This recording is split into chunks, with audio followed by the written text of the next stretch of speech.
आज मैं स्टार्ट करने जा रहा हूं आप लोगों के लिए फिजिक्स का first chapter motion. So let's start with it. बच्चों, चैप्टर का जो नाम है वो है motion. So the first word that is to be explained is motion. Sir motion है क्या? सिंपली मुझे बताने की जरूरत नहीं है, ये ऐसी चीज है। मोशन का मतलब है हम चल रहे हैं, है ना। Simply an object is said to be in motion if it is changing its position continuously with respect to time and with respect to other stationary objects। क्या कहा? एक कोई फिक्स ऑब्जेक्ट है सपोज करो और हम यहां पर हैं। अगर हम लगातार अपनी पोजीशन चेंज कर रहे हैं इस ऑब्जेक्ट के कंपैरिजन में, तो उस कंडीशन में क्या कहेंगे? We are in motion. If an object is changing its position continuously with respect to other stationary objects and time, then it is said to be in motion। अब motion का जो opposite word है वो हमारे पास है rest. Suppose एक object यहां पर है और वो अपनी पोजीशन चेंज ही नहीं कर रहा है, वहीं के वहीं पर है, ना हिल रहा है ना डोल रहा है, बस केवल आराम कर रहा है, तो it is said to be at rest. If an object is not changing its position continuously and with respect to time, then it is said to be at rest। वो अपनी जगह से कहीं नहीं जा रहा है, तो हम क्या कहेंगे? It is at rest। Is that done, बेटा? अब हमारे पास बात आती है, जो हम चैप्टर पढ़ने जा रहे हैं, ये चैप्टर किस चीज के बारे में है? कि motion in a straight line. Motion along a straight line. एक ऑब्जेक्ट है जो सीधा चल रहा है, सीधा चल रहा है स्ट्रेट लाइन में, it's not changing its direction, तो हम क्या कहेंगे? It is moving along a straight line. एक ट्रेन चल रही स्ट्रेट पाथ पर, एक हाईवे जा रहा है स्ट्रेट, तो it is the motion along the straight line. लेकिन जनरली अगर कई बार ऐसा रास्ता जैसे पहाड़ों पर हम लोग चल रहे हैं, वो रास्ता स्ट्रेट लाइन में नहीं होता है। इज दैट डन बच्चों? अब बात करते हैं, मोशन के बाद रेस्ट हो गया, अब हम बात करेंगे यहां पर डिस्टेंस एंड डिस्प्लेसमेंट। ये दोनों टर्म्स देखने में ऐसा लगता है एक जैसे हैं, लेकिन थोड़ा सा दोनों डिफरेंस है। सर कैसे? Suppose this is a boy standing और लिविंग एट पोजीशन ए। एक लड़का है जो यहां ए पोजीशन पर रहता है। Another boy is residing here at point B. अब अगर मुझे ए से बी तक जाना है, तो रास्ता जनरली जो है वो एक रास्ता तो ये कि यहां घूमते हुए यहां तक पहुंच गए हम, और एक रास्ता जो है वो स्ट्रेट लाइन पाथ है, सीधा रास्ता जा रहा है। ठीक, तो सबसे पहली चीज डिस्टेंस क्या है? Distance is the length of the path, total length of the path covered by the object from its initial position to final position. Initial position से फाइनल पोजीशन तक पहुंचने में उस ऑब्जेक्ट ने जो रास्ता कवर किया है, उस रास्ते की लंबाई को हम डिस्टेंस कहते हैं। Distance travelled is the total length of the path. अब सर ये क्या है फिर? Actually it is the shortest distance between the initial and final position and along the straight line. तो this shortest distance along the straight line is known as displacement. ये क्या है यहां पर? इसका डिस्प्लेसमेंट है। और इनिशियल और फाइनल पोजीशंस के बीच की straight line distance, shortest straight line distance को क्या कहेंगे हम? डिस्प्लेसमेंट। आई होप ये चीज क्लियर हो रही होगी आप लोगों के। भाई सब उसको यहां से अगर हम जा रहे हैं, ये रास्ता हमारा 5 किलोमीटर का है, यहां से जा रहे हैं 3 किलोमीटर का है, तो इसकी फर्स्ट और लास्ट पोजीशन के बीच की डिस्टेंस कितनी है? 3 किलोमीटर। वही इसका डिस्प्लेसमेंट भी होगा। Is that done? अब दूसरी चीज यहां पर आती है, इन दोनों के बीच में कुछ डिफरेंसेस भी होते हैं। इसके अलावा हम इसी पॉइंट से यहां पर डिफरेंसेस दे सकते हैं। So let's see what are the differences. तो फर्स्ट पॉइंट क्या कहता है हमारा, जो उनकी definition, distance is the total length of the path covered by the object and displacement is the shortest distance along the straight line between the initial and final positions. Second thing, distance can never be zero, but the displacement can be zero. Distance कभी zero नहीं होगी, distance travelled कभी zero नहीं होगी, जबकि displacement zero हो सकता है। सर एक्सप्लेन कीजिए। सपोज एक बच्चा है जो यहाँ गया लौट फिर करके अपने घर आ गया, तो ये पूरी डिस्टेंस कवर की नहीं किसने, इनिशियल और फाइनल पोजीशंस के बीच में। लेकिन जब ये लौट कर अपनी ही जगह पर आ गया तो इनिशियल और फाइनल पोजीशन के बीच की डिस्टेंस क्या हो गई, जीरो।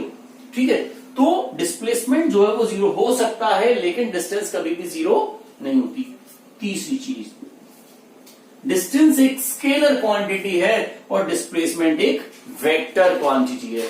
सर स्केलर और वेक्टर क्वांटिटीज क्या होती हैं? बेटा एक बात ध्यान रखिएगा, कुछ क्वांटिटीज ऐसी हैं जिनको केवल उनकी न्यूमेरिकल वैल्यू से ही हम एक्सप्लेन कर सकते हैं, which can be explained only by their magnitude, but some other quantities are there which need direction along with the magnitude for their explanations. तो वो क्वांटिटीज जिनमें केवल मैग्नीट्यूड की जरूरत होती है एक्सप्रेस करने के लिए, वो कहलाएंगी scalar quantities, and the quantities which need both magnitude and direction for explanations are called vector quantities.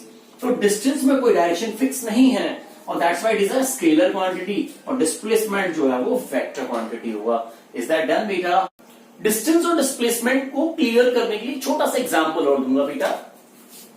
Suppose this is point O, एक बच्चा यहां से लेकर के और पॉइंट P तक गया। ठीक, दिस डिस्टेंस वाज 10 किलोमीटर्स। कितनी है? 10 किलोमीटर्स। तो ये बताइए यहां पर डिस्टेंस ट्रेवल्ड कितनी है? डिस्टेंस ट्रेवल्ड कितनी है? 10 किलोमीटर्स। और डिस्प्लेसमेंट कितना है यहां पर? ये भी 10 किलोमीटर है भाई। इनिशियल और फाइनल पोजीशंस के बीच में स्ट्रेट लाइन डिस्टेंस 10 किलोमीटर। ठीक, अब इसने क्या किया, ये थोड़ी देर बाद लौट करके आया और इस पॉइंट Q तक पहुंच गया जो यहां से 3 किलोमीटर पर था। अब बताइए इसका अपनी ओरिजिनल पोजीशन से डिस्प्लेसमेंट कितना है भाई? डिस्टेंस ट्रेवल्ड कितनी हो गई? 10 प्लस 3 13 किलोमीटर्स। लेकिन डिस्प्लेसमेंट कितना है? 10 minus 3, this is 7 kilometers. Got it? I hope displacement अब समझ में आ गया होगा आप लोगों के। अब हमारे पास अगला जो टॉपिक है वो है uniform and non uniform motion.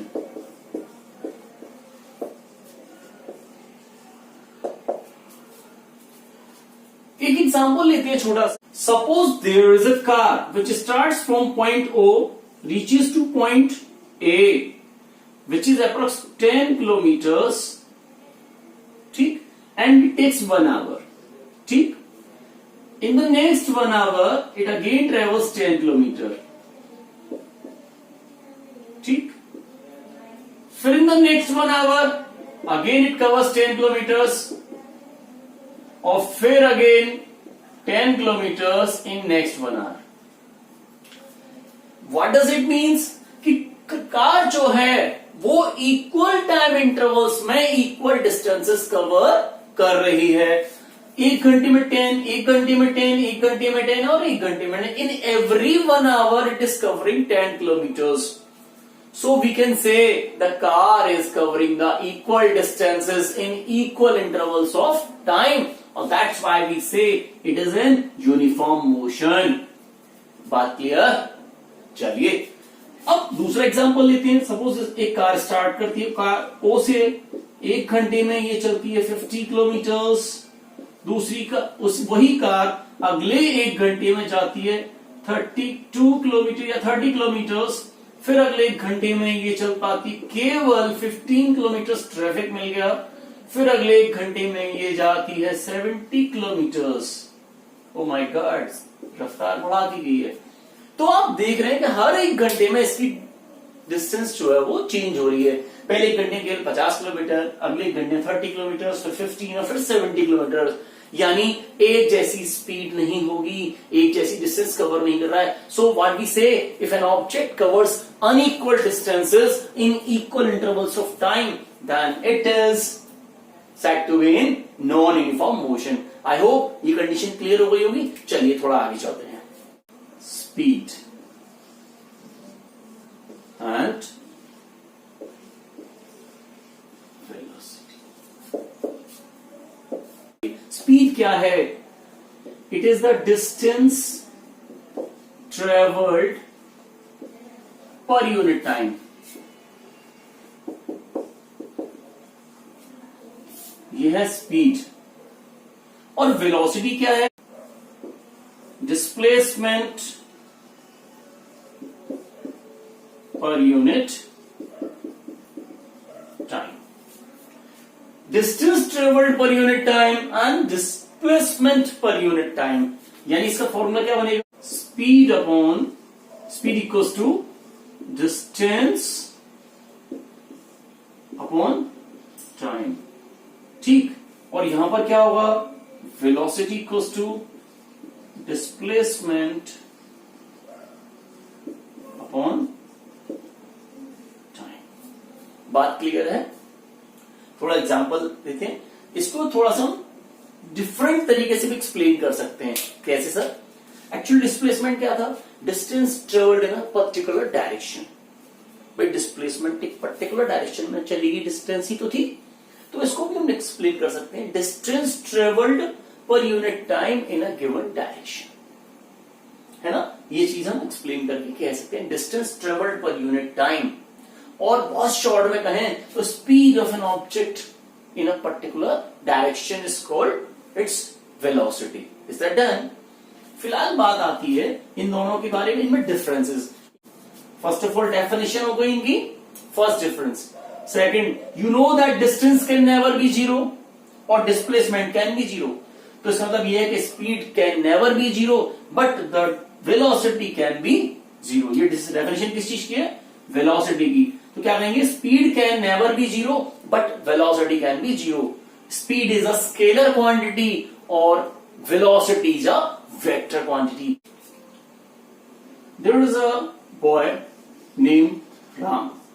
He travels from point A to point B. That is approx 70 meters. ठीक, from A. और ये डिस्टेंस उसने कवर की अप्रोक्स 1 मिनट में, 1 मिनट और 10 सेकेंड्स में। कैलकुलेशंस की ईज के लिए मैं थोड़ा सा वैल्यूज ऐसी ले रहा हूं। ठीक, तो ए से लेकर अगर वो बी तक गया है तो ये बताइए डिस्टेंस ट्रेवल्ड कितनी है? 70 मीटर्स। डिस्प्लेसमेंट कितना है? 70 मीटर्स। भाई यहां से यहां तक की इसकी डिस्टेंस और वही डिस्प्लेसमेंट थी यहां पर। Very good. स्पीड बताइए कितनी होगी यहां पर? स्पीड क्या होगा? Distance upon time. टाइम को पूरा सेकंड में कन्वर्ट कर देते हैं, 1 मिनट और 10 सेकंड, यानी 70 सेकंड हो गया। तो दिस बिकम्स 1 मीटर पर सेकंड। ऐसे ही वेलोसिटी निकाल दीजिए इसकी। डिस्प्लेसमेंट अपॉन टाइम, ये भी कितना आ गया? 1 मीटर पर सेकंड। यानी एक ऑब्जेक्ट स्ट्रेट लाइन में जा रहा है एक ही डायरेक्शन में, तो उसका डिस्टेंस और डिस्प्लेसमेंट दोनों बराबर होंगे। चलिए थोड़ा सा और एग्जांपल में थोड़ा सा कॉम्प्लिकेशंस लेके आते हैं। अब ये बच्चा लौट करके आता है। क्या करता है? लौट कर आता है ये 30 मीटर्स इन 30 सेकेंड्स। 30 सेकेंड्स में 30 मीटर लौट कर आ गया। अब इस केस में बताओ टोटल उसकी टोटल डिस्टेंस ट्रेवल्ड कितनी होगी? डिस्टेंस ट्रेवल्ड कितनी होगी? 70 प्लस 30, 100 मीटर्स। अच्छा, ठीक है। अब स्पीड बताओ भाई। टाइम कितना लगा? डिस्टेंस तो 100 है, टोटल टाइम कितना लगा? यहां से जाने में 1 मिनट 10 सेकंड और आने में 30 सेकंड, टोटल 100 सेकंड्स हो गया। तो भाई यहां पर भी स्पीड कितनी आ रही है? 1 मीटर पर सेकंड। अब डिस्प्लेसमेंट की बात करते हैं। डिस्प्लेसमेंट कितना है जरा बताएं ध्यान से। यहां से यहां तक गया था 70, फिर लेकिन लौट कर आ गया 30 मीटर्स। तो ओवरऑल ये फाइनल पोजीशन या इनिशियल पोजीशन कितनी डिस्टेंस है? ये 40। 70 में से 30 माइनस कर दिया, टाइम इसको भी 100 लगा। अब बताओ, सॉरी, वेलोसिटी 40 अपॉन टाइम कितना लगा 100, तो 0.4 मीटर पर सेकेंड। अब यहां आप डिफरेंसेस देख सकते हैं वेलोसिटी और स्पीड में। आई होप इस एग्जांपल से आप लोगों को वेलोसिटी और स्पीड का डिफरेंस क्लियर हो गया होगा। Let's move to the next point, average speed.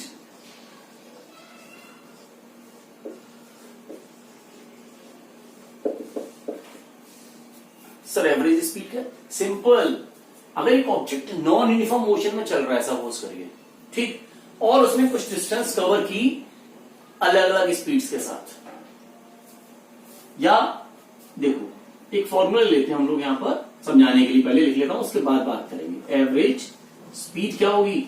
It is the ratio of the total distance travelled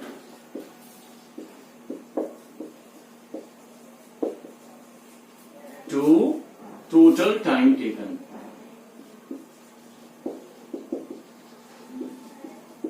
बहुत ध्यान से समझनी चीज है ये। एवरेज स्पीड क्या है? It is the ratio of the total distance travel to the total time taken. Sir हमारे समझ में नहीं आया, एक्चुअली जरूरत कहां पर पड़ने वाली इसकी, देखिए चलिए कुछ एक एग्जांपल ले लेते हैं। फॉर्मूला याद रखोगे, a car travels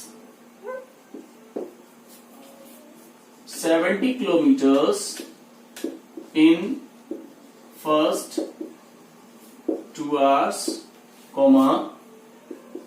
100 kilometers in next 2 hours, and then 80 kilometers in next 1 hour. Calculate average speed of car. अब आप देख सकते हैं वो कार जनरली जो है वो किस में चल रही है? नॉन यूनिफॉर्म मोशन में। इस केस में उसकी स्पीड जो है वो कहीं पर भी कांस्टेंट नहीं है। तो हम क्या करने वाले हैं, यहां पर हम ओवरऑल जितनी भी डिस्टेंस उसने कवर की उसको टोटल टाइम से डिवाइड कर देंगे, तो उसकी एक फिक्स स्पीड निकल कर आ जाएगी कि वो स्पीड जिससे उसे शुरू से लास्ट तक चलना चाहिए था तो वो इतने टाइम में पहुंच जाती।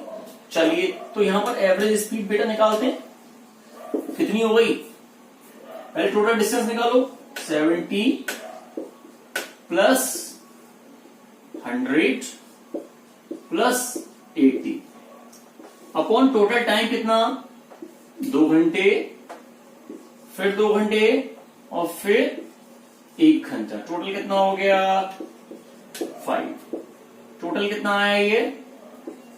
250 अपॉन 5, यानी आंसर आ गया 50 kilometre per hour. I hope average speed का कॉन्सेप्ट क्लियर हो गया होगा। ठीक, यहां तक की बात समझ में आ गई आप लोगों को?